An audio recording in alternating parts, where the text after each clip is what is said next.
আসসালামু আলাইকুম। দেশি মুরগির প্রশিক্ষণ ধারাবাহিক ক্লাসে আজকে দ্বিতীয় দিন, 2 নম্বর ক্লাস। আজকে আমাদের আলোচনার বিষয় খামার শুরু করার আগে করণীয় কী। যখনই আমরা চিন্তা করি যে আমরা খামার করব, যখন চিন্তা করি তখন একটা মাথায় সর্বপ্রথম যে প্রশ্নটা আসে, আমরা কিসের খামার করব? মুরগির খামার, হাঁসের খামার, গরুর খামার নাকি ছাগলের খামার?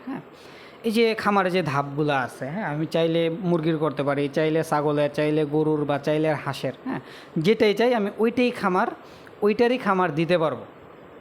এখন কথা হলো, আপনি চাইলেই তো চারোটা একসাথে করতে পারতেছেন না। খামারের লাভ মানে আপনি যখন খামার করবেন, চিন্তা করবেন, তখন যদি প্রফিটের চিন্তা আসে, সর্বপ্রথম আপনার চিন্তা করতে হবে জাত নির্বাচনের। যদি জাত নির্বাচনে ব্যর্থ হন, কখনোই আপনি খামারে প্রফিটেবল মানে প্রফিট করতে পারবেন না, খামার দিয়ে কখনোই কিছু করতে পারবেন না, সারা জীবন লসেই থাকবেন।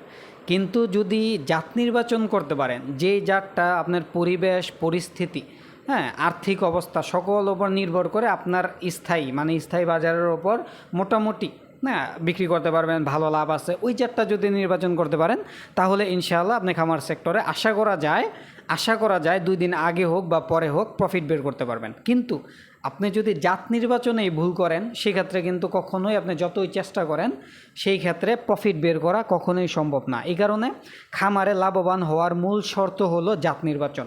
সঠিক জাত আগে নির্বাচন করতে হবে। আমি কিসের খামার করব? মুরগির খামার করব। মুরগির খামার করলেও আমার কোন জাত নিয়ে কাজ করতে হবে? দেশি, ফাউমি, টাইগার, ব্রয়লার, কোনটা নিয়ে কাজ করব? আমার এখানে মুরগির চাহিদা নাই, হাঁস নিয়ে পরিকল্পনা করলে আমরা হাঁস নিয়ে স্টাডি করবো যে কোন হাঁসটা আমার এখানে এলাকার সবচেয়ে চাহিদা ভালো। হাঁস অথবা মুরগি যদি চাহিদা না থাকে, আমরা ছাগলের খামার করব। ছাগল করলেও কোনটা আমার এখানে চাহিদা ভালো, ব্ল্যাক বেঙ্গল না অন্য কোনো জাত, অথবা গরুর দিক দিয়ে, যে গরু আমরা দুধ বিক্রি করব নাকি বাচ্চা বড় করে আমি বাচ্চা বিক্রি করব। যাই হোক, তো প্রথম অবস্থা হচ্ছে আমাদের জাত নির্বাচন করা। এখন জাত নির্বাচন আমরা কিভাবে করি? জাত নির্বাচনের ক্ষেত্রে আমরা যে ভুলটা করি, সর্বপ্রথম যে ভুল পদ্ধতি জাত নির্বাচন করি, সেটা হলো দেখেন, ইউটিউব দেখে জাত নির্বাচন করা। আমরা প্রায় 90% খামারি, 90 মানে হাতে গোনা 5-10টা খামারি ছাড়া 100 খামারি থেকে 90% খামারি আমরা ভুল পদ্ধতিতে জাত নির্বাচন করি। প্রথম হচ্ছে ইউটিউব দেখে জাত নির্বাচন করা।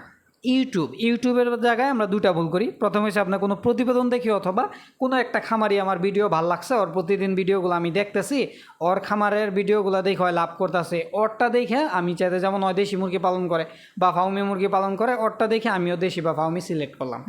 এটা হচ্ছে সম্পূর্ণ ভুল পদ্ধতি। ইউটিউবে জাত নির্বাচন করে কেন ভুল পদ্ধতি, যদি সহজ করে বলতে যাই, একটা ইউটিউব প্রতিবেদন করতে কিন্তু, যখন আমি কোনো প্রতিবেদন করব, তখন কিন্তু আমার অভিজ্ঞতা থেকেই বলি, আমি আলহামদুলিল্লাহ কখনো প্রতিবেদন করিনি। তো যত যারা প্রতিবেদন করে, ওদের ফোন দেওয়ার পর কেউ 7,000, কেউ 10,000, কেউ 8,000, কেউ 5,000 এরকম টাকা চাইছে। তো একটা ইউটিউবারকে পকেটের টাকা দিয়ে বাসায় আইনা, তারপর খাওয়া দাওয়ার করে, মেহমানদারি করে একটা প্রতিবেদন করা কখন করে? যখন একটা খামারি মাল বিক্রি করতে পারে না। আলহামদুলিল্লাহ আমার এখানে হয়তো বা কিছুদিন আগে হাজার মুরগি ছিল, কয়েক হাজার। তা আমি কেন প্রতিবেদন করি নাই? দেশি মুরগি প্রায় 10,000 মুরগির, প্রায় 10,000 মুরগির একটা সেট আপ। তা আমি কেন প্রতিবেদন করি নাই? কারণ আমার ওরকম প্রয়োজন পড়ে নাই। আমি মূল ব্যবসা করছি আড়তে, মূল ব্যবসা করছি ব্যাপারী, মূল ব্যবসা করছি বাজারে, যার কারণে আমার ওইরকম প্রতিবেদন করতে হয় নাই। প্রতিবেদন কারা করে? যাদের মার্কেট খারাপ, মুরগি বিক্রি করতে পারে না, ওরা আপনার লোভনীয় কিছু ভিডিও তৈরি করে, দেখা যায় তারপর বাচ্চা বিক্রি করার ধান্দায় মূলত, বা আমার 1 মাস 15 দিন, 1 মাস 20 দিন, 30 দিন, বা 2 মাসের বাচ্চা বিক্রি করার যে একটা ধান্দা, এই ধান্দার কারণে আপনার মূলত প্রতিবেদন করে। নয়তো ইউটিউবারে নিজের পকেট থেকে টাকা দিয়ে আইন আমার খামারের প্রতিবেদন করার কোনো মানে হয় না। দ্বিতীয় বিষয় হলো, কোনো খামারের ইউটিউব চ্যানেল, যেমন বাংলাদেশে অনেক খামারি আছে যারা নিয়মিত নিজের চ্যানেলের ভিডিও ছাড়ে, এই যে নিয়মিত ভিডিও যে ছাড়ে, নিয়মিত ভিডিও ছাড়ে 1 দিন 2 দিন 3 দিন, আমরা দেখতে কী করি, এই ভিডিওগুলার উনার একটা ভাবনা এসে পড়ে যে না, উনি দেশি মুরগি খামার করে প্রফিট করতেছে, আমরাও প্রফিট করব। ফাউমি মুরগির খামার করে প্রফিট বের করতেছে, আমরাও প্রফিট বের করব। এই যে ওনার জায়গা থেকে উনি সফল। কেন সফল? কারণ ওনার ধরুন দেশি মুরগি করে, দেশি মুরগি ওনার বাজার ভালো, ওনার ওইরকম প্যারেন্টস আছে, মুরগি চাইলে বিক্রি করতে পারে, ওনার মার্কেটিং প্রচুর ভালো। মার্কেটিং ভালো থাকার কারণে, যার কারণে উনি ওইটা দিয়ে সফল। কিন্তু আপনার এখানে ধরুন ফাউমি মুরগি চয়েস করবেন, আপনার এলাকার মানুষ ফাউমি চিনেই না, ব্যাপারীরা ফাউমি আপনার কাছ থেকে নিব না, আপনি ফাউমি ওনাকে দেখে আপনি ফাউমি মুরগির খামার করলেন, তখন আপনার পরবর্তীতে অবস্থা কী হবে? উৎপাদন করাটা সহজ, ব্যবসায়ীর মূল মাধ্যম হলো আপনার বিক্রি। আপনার যত বিক্রি করতে পারবেন, যত সেল দিতে পারবেন, তত সফল। হ্যাঁ, বাংলাদেশের মধ্যে যত বড় বড় কোম্পানিগুলো আছে ওরা কেন সফল? কারণ ওদের সেল প্রোডাক্ট বেশি, সেল হয় বেশি। সেল যেই কোম্পানিগুলো কম দেয় তারা একটু কমে আসে। হ্যাঁ, অতএব ব্যবসা মানেই বিক্রি। আপনি যত বিক্রি করতে পারবেন তত ভালো ব্যবসা করতে পারবেন। বিক্রি নাই, আপনার ব্যবসা নাই। অতএব জাত নির্বাচনের ক্ষেত্রে আমরা এই ইউটিউব দেখে, হ্যাঁ, ইউটিউবে যে প্রতিবেদনগুলা, হ্যাঁ, অথবা কোনো একটা খামারির ভিডিও দেখে আমরা কখনোই জাত নির্বাচন করব না, তাহলে নিশ্চিত ধরা খাবেন।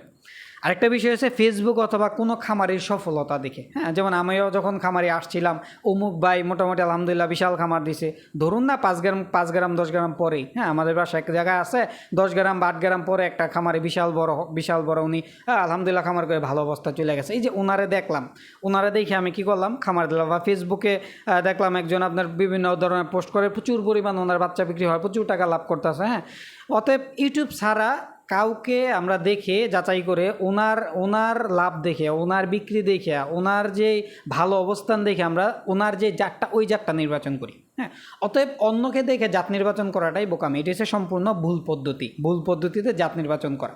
হ্যাঁ, এখন সঠিক পদ্ধতিতে জাত নির্বাচন কী?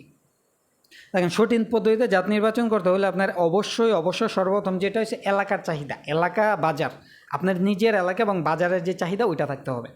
হ্যাঁ, দ্বিতীয় হচ্ছে ব্যাপারী দেখে জাত নির্বাচন করা। ধরুন আপনার এখানে ছাগলের দাম খুব ভালো বাজারে, হাট বাজারে, আলহামদুলিল্লাহ আমি যেখানে আছি আমার এখানে ছাগলের দামও খুব ভালো, দেশি মুরগির দামও খুব ভালো, তবে ফার্মির তেমন একটা চাহিদা নাই। গরুর মোটামুটি প্রচুর চাহিদা, না গরুর তেমন একটা চাহিদা নাই। আমি যেখানে আছি আলহামদুলিল্লাহ আমার এখানে দেশি মুরগির প্রচুর চাহিদা আছে। হাট আছে, প্রায় 6টা হাট বসে, যেখানে দেশি মুরগি প্রচুর পরিমাণে বিক্রি করা যায়। আপনার ছাগলের হাট বসে 3টা হাট আছে আমার ছাগলের। হ্যাঁ, তো এগুলো বড় বিশাল, প্রচুর পরিমাণে ছাগল বিক্রি করা সম্ভব। এই যে আমার এই বাজার চাহিদা, এটা আমার অনলাইন প্রয়োজন নাই। আমি আমার নিজের বাজারে বা নিজের ব্যাপারীর কাছ থেকে আমি এগুলো খুব সহজেই সেল দিতে পারবো, হয়তো 2 টাকা কম আর বেশি। বাজারে যদি চাহিদা না থাকে, একলার যদি চাহিদা না থাকে, আপনি অনলাইনের উপর নির্ভর করে কখনোই, হ্যাঁ, মুরগি বিক্রি করতে পারবেন না। হ্যাঁ, যেমন আমার এলাকার মধ্যে আমি আমার কথাই বলি, যেমন আমার দেশি মুরগির বাজার আলহামদুলিল্লাহ 6টা হাট বসে, সপ্তাহে 6টা হাট। এই 6টা হাটের মধ্যে আমি 1 মাসে থেকে যে কোনো বয়সের মুরগি আলহামদুলিল্লাহ বিক্রি করতে পারি, মানে মোটামুটি বোর্ডিং পিরিয়ড শেষ এরকম মুরগি থেকে। এখন আমি যদি অনলাইনের উপর নির্ভর করবো কখন? যখন আমার বাজার স্থায়ী, মানে আমার বাজারে মোটামুটি প্রতি সপ্তাহে মানে 200-300, মানে প্রতি সপ্তাহে মোটামুটি যদি 20 পিস করেও বিক্রি করি, 100 মাল মনে করুন আমি সেল দিতে পারবো। অতএব মাসে আমি 400 থেকে 500 মাল অনায়াসে সেল দিতে পারবো।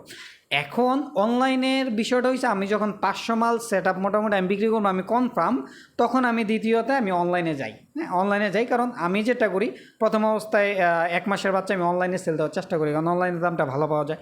যদি বিক্রি না হয় পরে আমার বাজার আছে। অতএব আমার দ্বিতীয় পলিসি বাজার। এখন আপনি অনলাইনের উপর নির্ভর করবেন, যদি বিক্রি না হয় তখন আপনি কই বিক্রি করবেন? এই মালটা তো আপনি ফালাইতেও পারবেন না, তখন কিন্তু খাবেন লস। হ্যাঁ, বিক্রি না করতে পারলে নিশ্চিত লস খাবেন। এই কারণে আমাদের জাত নির্বাচন করতে হলে আগে বাজার এবং এলাকার উপর, আপনি হাঁস আছে, হাঁস করেন, হাঁসের চাহিদা ভালো, হাঁস করেন, দাম ভালো। শুধু চাহিদা না, দামও ভালো থাকতে হবে। দেশির চাহিদা, দাম ভালো করেন। ছাগলের চাহিদা, দাম ভালো করেন। হ্যাঁ, তো এই জাত নির্বাচনের ক্ষেত্রে আপনার অবশ্যই এলাকার ওপর ডিপেন্ডেন্ট করতে হবে। এলাকার ওপর যদি ডিপেন্ডেন্ট না থাকেন তখন কিন্তু কখনোই, হ্যাঁ, তেমন একটা প্রফিট বের করতে পারবেন না। জাত নির্বাচন করার পর আমাদের করণীয় কী? জাত নির্বাচন করার পর আমাদের 2টা বিষয় আছে। একটা বাসস্থান। হ্যাঁ, আপনি এখন জাত নির্বাচন করলেন, বিশাল চিন্তা করলেন আমি দেশি মুরগির বিশাল বড় খামার দেবো, এখন আপনার বাসার জায়গা নাই। হ্যাঁ, এলাকার চাহিদা প্লাস আপনার বাসায় যতটুকু জায়গা আছে, ওই 2টার সমন্বয় কিন্তু আপনার পরিকল্পনা করতে হবে। তৃতীয় বিষয় হচ্ছে আপনার আর্থিক অবস্থারও নির্ভর করতে হবে। আপনি যখন ব্যবসায় নামবেন, আপনার ধরুন 1 লাখ টাকা আছে, আপনি 30,000 টাকা নিয়ে নামবেন, মানে 3 ভাগের 1 ভাগ আপনি এখানে ব্যয় করবেন, 2 ভাগ হাতে রাখবেন। কারণ আপনি যখন একটা খামারে নামবেন, অবশ্যই আপনার নতুন, তেমন কিছু বুঝেন না। হ্যাঁ, তো অভিজ্ঞতা অর্জন করতে হইলেও আপনার কিছুটা লস খাইতে হইব। নতুন জায়গায় নানানভাবে প্রতারিত হতে পারেন, মাল বিক্রি করতে গিয়ে ধরা খাইতে পারেন, ফার্মিং সম্পর্কে, রোগ সম্পর্কে ধারণা নাই। হ্যাঁ, মুরগি পালন করতে গিয়ে অসুস্থ হতে পারে। হ্যাঁ, যে কোনোভাবে আপনি ক্ষতিগ্রস্ত হতে পারেন, হওয়াটাই স্বাভাবিক। যারা নতুন খামারি সবাই কম বেশি একবার ধরা খায়। তো এই ক্ষেত্রে আপনার সব পুঁজি যদি একবারে নষ্ট করে ফেলেন, তাহলে কিন্তু কখনোই প্রফিট করতে পারবেন না। এই কারণে আপনার হাতে, অর্থাৎ 1/3 পুঁজি নেবেন। ধরুন 30,000 টাকা দিয়ে আপনি সেট করবেন না, 1 লাখ টাকা সেট করার দরকার নাই। আপনি মুরগি চিন্তা করেন, দেশি করেন, ফার্মি করেন, আপনি ছোটো 5,000 টাকা ইনভেস্ট করেন, হ্যাঁ 3 থেকে 4 থেকে একটা খাঁচা বানান, খাঁচার মধ্যে আপনি 20টা 30টা 50টা মুরগি দিয়ে আগে শিখেন। শিখা যদি 2-3 মাস সময় দেন, বাজারে নেন, যদি মনে হয় না আমার প্রফিটেবল, আলহামদুলিল্লাহ আমার আয় ব্যয়ের হিসাব দেখে মোটামুটি যত 1 মাসে আমার মুরগি এত টাকা খরচ যায়, আমি এত টাকা লাভে বিক্রি করতে পারছি, না আলহামদুলিল্লাহ চাহিদা আছে, লাভও আছে, দাম ভালো আছে, তখন আপনি এখানে 1 লাখ 2 লাখ 3 লাখ টাকা ইনভেস্ট করেন, কোনো সমস্যা নাই। অতএব আমাদের খামার শুরু করার আগে সর্বপ্রথম শর্ত হলো জাত নির্বাচন। জাত নির্বাচন কীভাবে করতে হবে? অবশ্যই এলাকার বাজার ব্যাপারী, আপনার লোকাল যে বাজার আছে, লোকাল যে এলাকার চাহিদা আছে, ওইগুলোর উপর নির্ভর করে। তো এই যে আমাদের বাসস্থান এবং আর্থিক অবস্থা, এবং এলাকার চাহিদা, বাসস্থান, আর্থিক অবস্থা, এই 3টার উপর ডিপেন্ড করে আপনার সুন্দর একটা পরিকল্পনা করতে হবে। আমরা ইনশাআল্লাহ পরবর্তী ক্লাসে এই পরিকল্পনা নিয়ে বিস্তারিত আলোচনা করব। আজকে ভিডিওটা অনেক বড় হয়ে গেছে, আজকের কথা না বলি। এই পরিকল্পনা, হ্যাঁ এই পরিকল্পনা নিয়ে কীভাবে একটা খামার শুরু করবেন, আপনার কত টাকা থাকলে, বাসস্থান কতটুকু জায়গা আছে, আমার কিছুই নেই, এখন আমি কত টাকা দিয়ে কিভাবে শুরু করলে মোটামুটি আমি লস থেকে বাঁচতে পারি, ওই বিষয়ে ইনশাআল্লাহ আগামী ক্লাসে আলোচনা করার চেষ্টা করব। আসসালামু আলাইকুম ওয়া রাহমাতুল্লাহি ওয়া বারাকাতুহু।